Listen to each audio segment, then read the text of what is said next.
Yo, what's up with the Playboy? What's going on out there in the land of YouTube? How's everybody doing this morning? I got a premiere coming up here in about 30 minutes, and I wanted to kind of reflect a little bit about Ironton, Ohio. It's 1 year ago now that I was in Ironton, and I met this gentleman here, David. And so do me a favor, everybody, hit the like button. If you're watching this right now, next week, next month, next year, hit the like button. Playboy Todd, what's up, Mikey? What's going on, Playboy? Scrubzilla, what's going on with the Playboy? Good morning. How's everybody this morning? Good morning, James. How are you? Hello. Hello, Malone. How are you? Lonnie Hall. Good to see you. Good morning, everybody. So, morning here on the West Coast. I imagine it's afternoon there, just after noon on the East Coast. So, you know, I'm gonna show you guys a version in the next couple days here, kind of a preview of Constitutional Law Scholar, and I'm gonna walk you guys through a couple of things. But as I was laying out this next little piece that I'm going to be teaching, I just couldn't help but go back 1 year ago when I met this guy here, David. And it's so funny because when I went into Ironton, Ohio, it's a town full of really it doesn't have any money, but the people there are cool. There's a lot of cool people in Ironton, Ohio. Ironton, Ohio is the people are great, but there's been so much corruption there for so long, for so many years, and nobody has peeled the veil off of the corruption in Ironton, Ohio until I mean, really, until I went there. No one had ever told people in Ironton, Ohio didn't know they had a First Amendment right and the right to film police, and that police did not have the right to take the camera out of their hands. I heard dozens and dozens of stories from people who the cops would walk up and just take the camera right out of their hands. Wow. Wow. Wow. You guys do me a favor, hit the like button. Just take your finger, go right down there and hit the like button so that way I'm on here and then people will come and I'll take my time to speak. And then for the most part, what do? We watch other people's content. you know, I'll take my few minutes here to talk about what I'm going to talk about, show you guys my premiere of meeting David and him telling me the story of how the police literally stole his bike. They stole his motorcycle. They just stole it. The story he's going to tell you is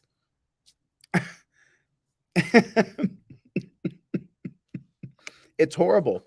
It's horrible that's the way it is. The state has decided that they can take your property and steal it and auction it off. It's when you hear the story that David is going to tell, it's unbelievable. So, as I was laying out Constitutional Law Scholar, because I'm going to show you guys a preview of this, it's going to be awesome. Remember, we live in this age of social media and packaging of product, and so I'm trying to get this down to where I can explain this in under 2 or 3 minutes. A real quick preview of Constitutional Law Scholar. So,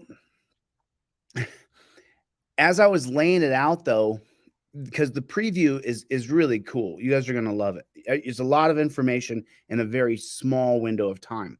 So, as I was laying it out, though, I said, the big question for people that I always hear all the time, how did we get here?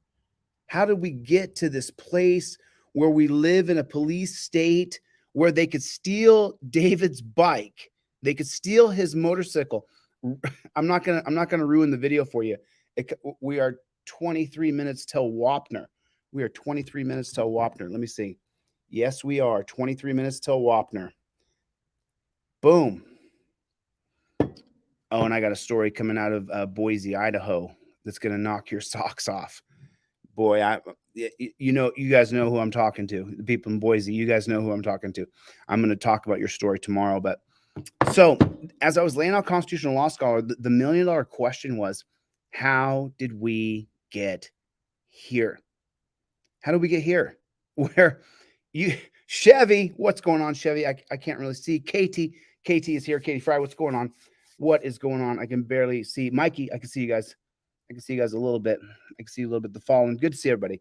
Good morning, everybody. Hit the like button. We live in this social media ridiculous. Indiana Auditor, good to see you, man. Hit the like button. Just hit the like button for me. It just takes a second because I'm going to show you something.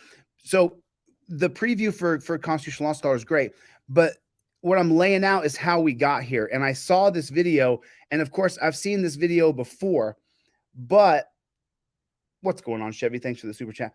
But I've seen this video before, but I wanted to share it with you guys today because I wanted you guys to see. I mean, you guys have all seen this before. If you haven't seen this, this is absolutely wonderful. Let me get my mug off here, and you guys can watch. It's only like literally 1 minute or 2 minutes. I just don't understand how it gets to the point where things get to terrible places one tiny step at a time.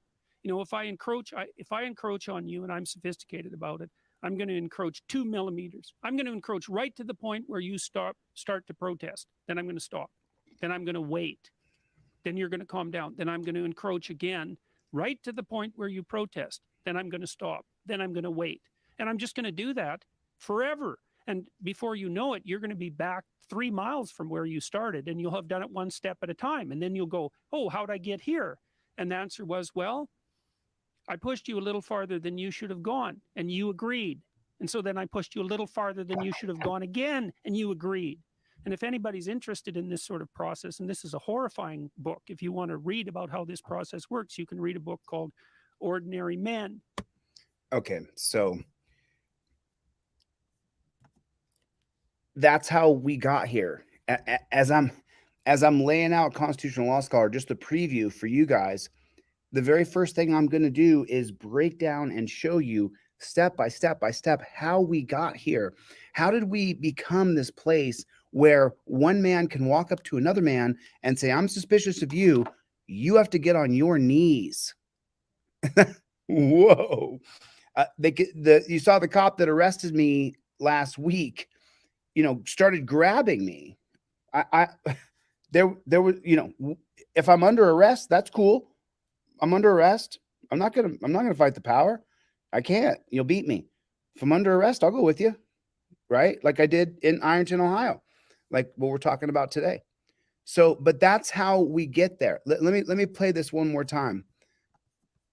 Yes, I just don't understand how it gets to the point where things get to terrible places one tiny step at a time. You know, if I encroach on you and I'm sophisticated about it, I'm going to encroach 2 millimeters. I'm going to encroach right to the point where you start to protest. Then I'm going to stop. Okay, so when does that happen? The first big one. When's the first big one? Well, there's slavery, of course, and then after that, you're going to have prohibition, where they're just going to encroach on us and encroach on us and encroach on us, and then after that, you're going to have Terry versus Ohio.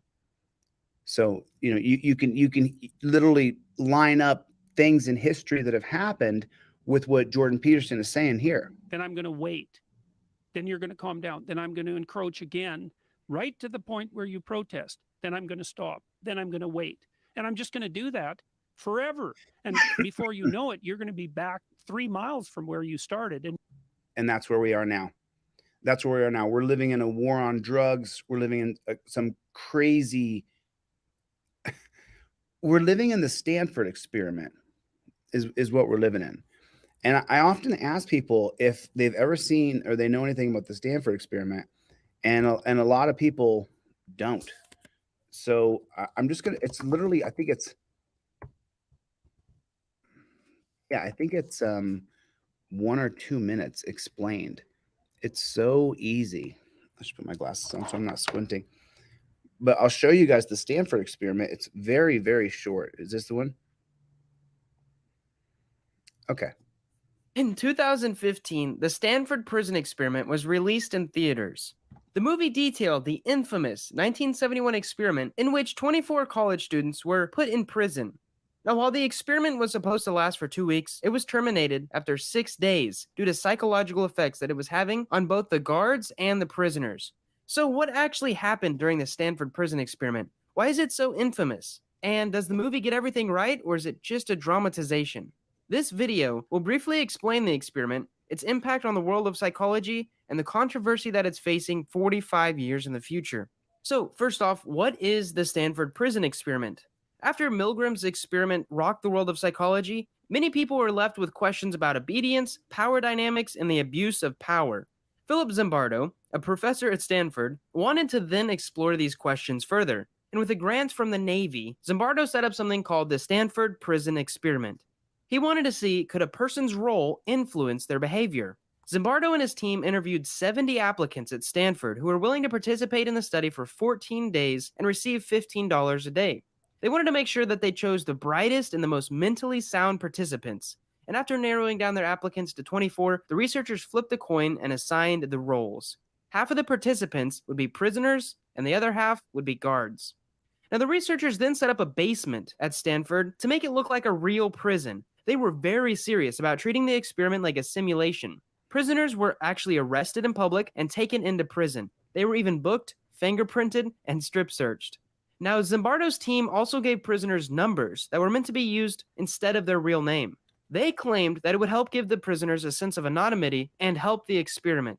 Guards had pretty much free reign over how they could treat the prisoners, although they had two main rules. They could not hit the prisoners, and they could not put prisoners in solitary confinement for more than an hour. Philip Zimbardo played the role of the prison superintendent. His graduate students and research partners also played roles as members of the parole board and the prison warden. Prisoners were tasked with certain activities like writing a letter home to their visitors and making a case to the parole board about why they should be let off. Guards also subjected the prisoners to counts in which they forced the prisoners to do jumping jacks, push-ups, and other degrading tasks. Now, it did not take long for these guards to start to abuse their power. Within one day, a guard actually hit one of the prisoners with his nightstick. On the second day, the prisoners tried to rebel, and so their beds were taken away. To punish these prisoners, the guards shot a fire extinguisher into the cell. Guards used physical and psychological abuse, including things like sleep deprivation, to punish and intimidate the prisoners throughout the study. The prisoners were forced to wear dressings and stocking caps the whole time. And at some point, the guards would put bags over the prisoners' heads. And since the study has ended, it has since been compared to actions at the Abu Ghraib detention center. Zimbardo has written about the case and its parallels to the prison experiment since. So why did this experiment get shut down? Well, very quickly, the guards started to abuse their power. The prisoners started to spiral. On the third day, prisoner number 8612 started to cry and scream uncontrollably. He threatened to harm himself and call a lawyer. To avoid potential psychological damage or a lawsuit, he was let go. 2 other prisoners were let go in the next 2 days. One actually refused to eat. And on the 5th day, Zimbardo's girlfriend, which was actually his former student, came to visit the experiment. Zimbardo and his team had been monitoring the experiment and playing their roles in it 24/7. And when she saw the horrors that was going on in the prison, she asked Zimbardo to end the experiment immediately. She even threatened to break up with him. Well, eventually on the 6th day, he ended the experiment.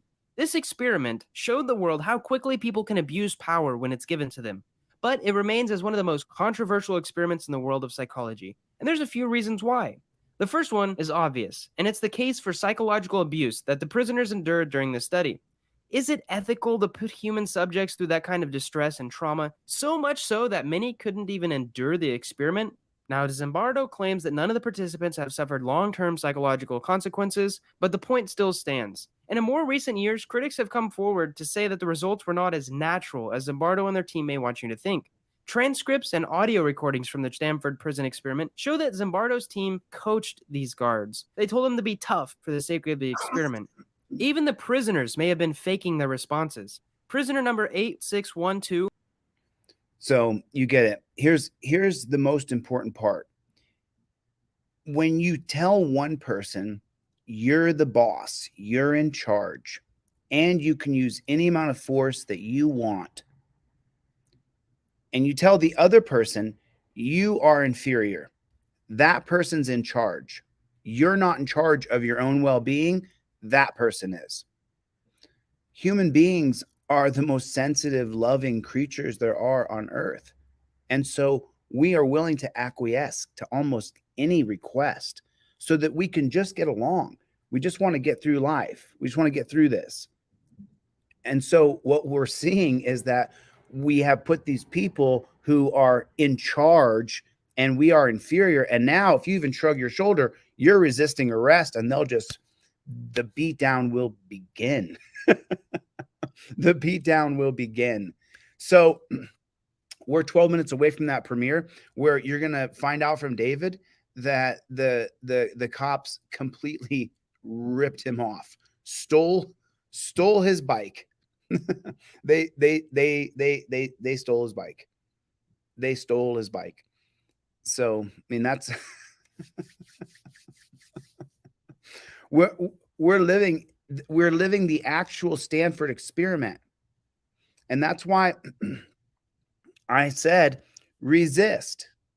I didn't say to fight the police. I said resist. You saw I got arrested. I'm not going to just go with police. I mean, if they're going to grab me and attack me, then they can go ahead and grab me and attack me. And they did. They didn't tase me, but they grabbed me and attacked me and put me in the torture cuffs. So it's, you know, it shows what they are. When I said I'm willing to go with you if you're going to arrest me, it shows what that is, what that apparatus is. And then when you hear from people like David, who are not activists, who do not fight the power, who are just citizens, who has his story, and I'm fighting telling you his story because he has a couple of stories. This is one of them. And this was 1 year ago. This story was 1 year ago. I was in Ironton, Ohio, and I met this guy. And so now you guys are seeing it 1 year later. A lot of people, because there's some people who have been here since I was in Ironton, Ohio, but a lot of people are just getting here, and the channel's growing super, super fast. Thank you guys for joining and subscribing. I appreciate it. I really do. Thank you so much. And for getting the trifold, make sure you have at least the $5 indestructible trifold. At least have that and memorize it. And once you get that $5 one, download it and share it and give it to all your friends so they don't got to give me $5. Just send it off to every person you know so they have it. So they put it in their car. That's, oh man, 10 minutes till Wapner. 10 minutes till Wapner. 10 minutes till Wapner. What's up, Playboy? 10 minutes till Wapner. How many people knew about the Stanford experiment before you saw it just now? Put a 1 in the chat if you knew about the Stanford experiment before just now. If it's the first time you've heard of it.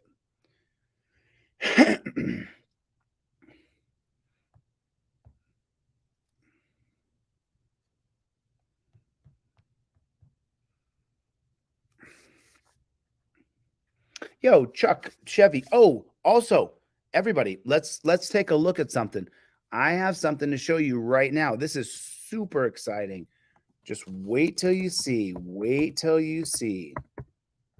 Wait till you see this. Ooh, ooh, looks good.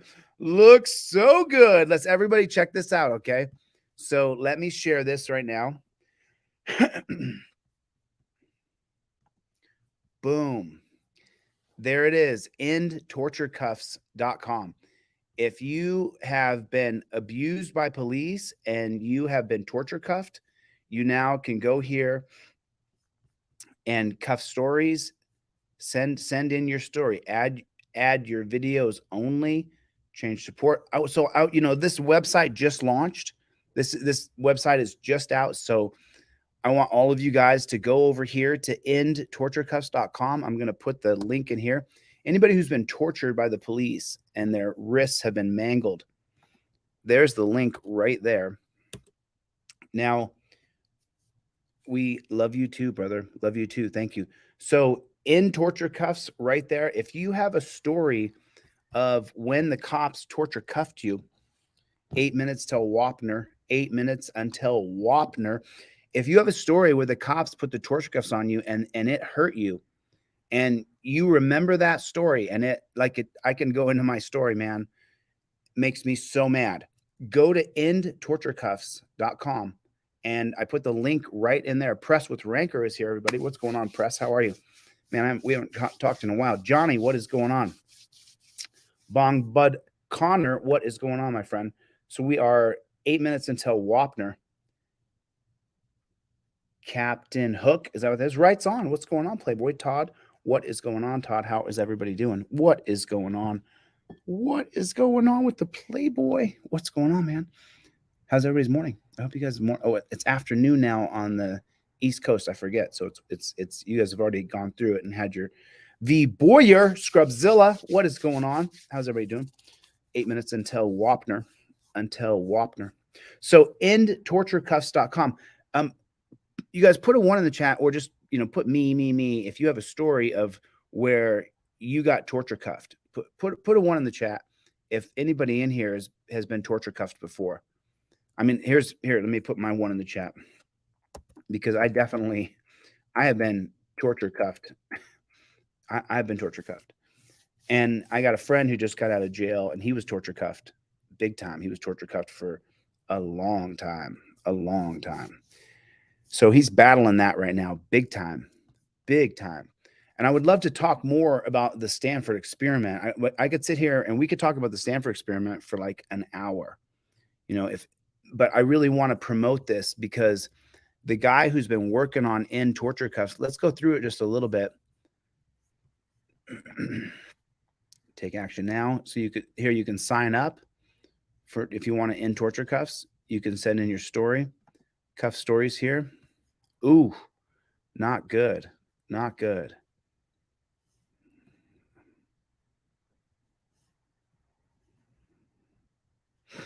regular guy's story, and there's a video right there. Octavio put a story on here.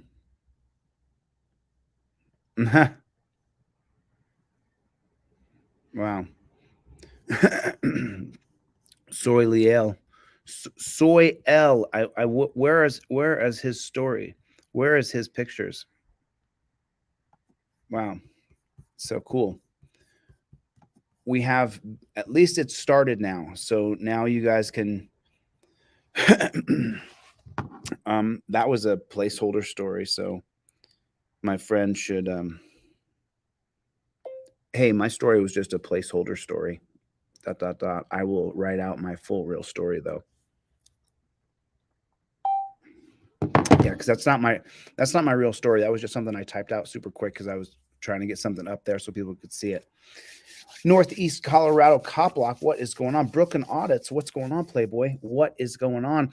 So, endtorturecuffs.com. I want everybody to go to End Torture Cuffs. Spread the word, if you guys would please. Spread the word around the community that people can now post their story on a website. And there it is. They are lurking, waiting for you. And that could not be more true.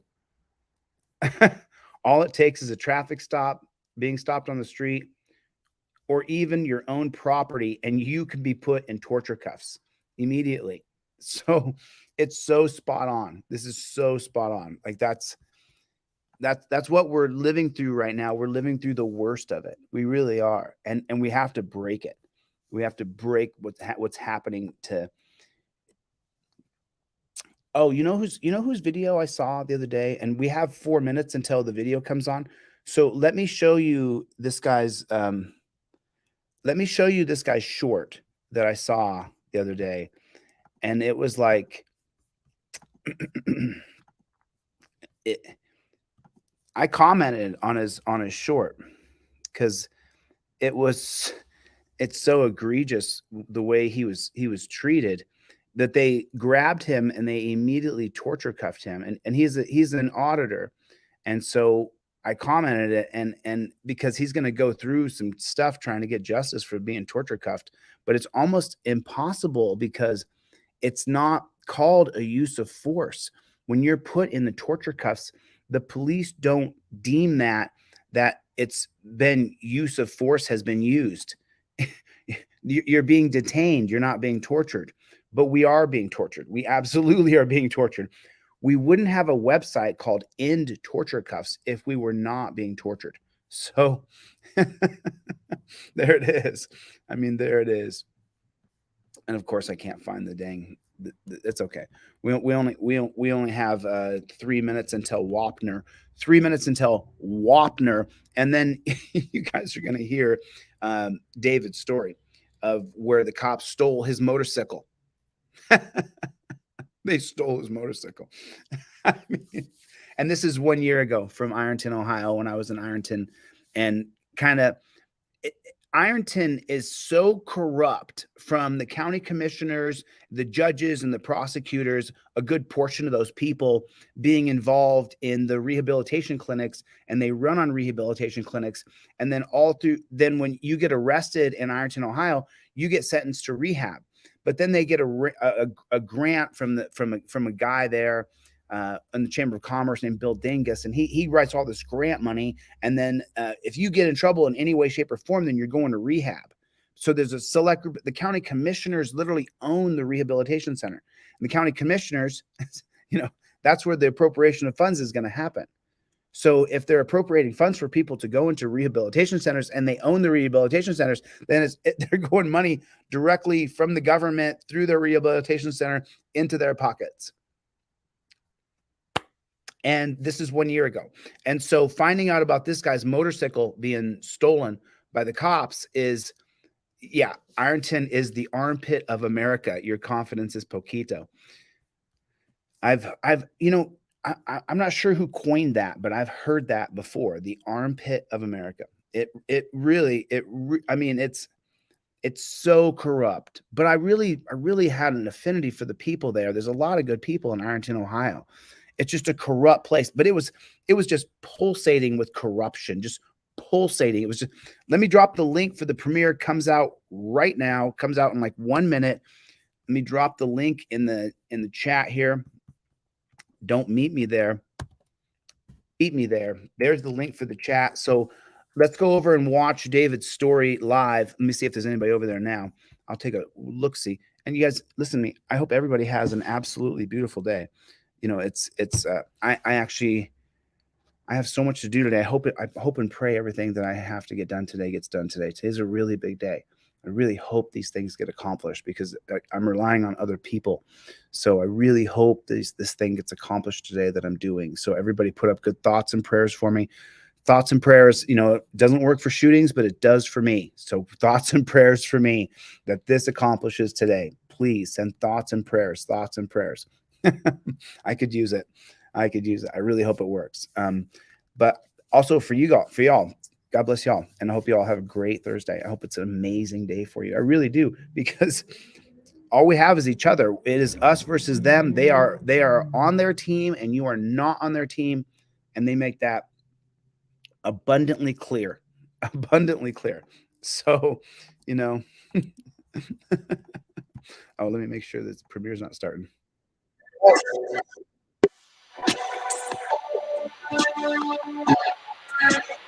It's the best song ever. It's the best song ever. Let me share. Go over to this link right here. That link right there. That's where I'm going to be right now. So, listen, let me pause that. Yeah.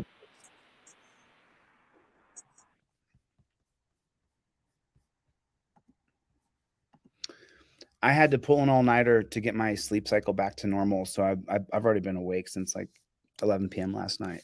I slept for like 5 hours. But now listen, I got to go. Let me drop this link in here one more time. You guys, thanks for the super chat.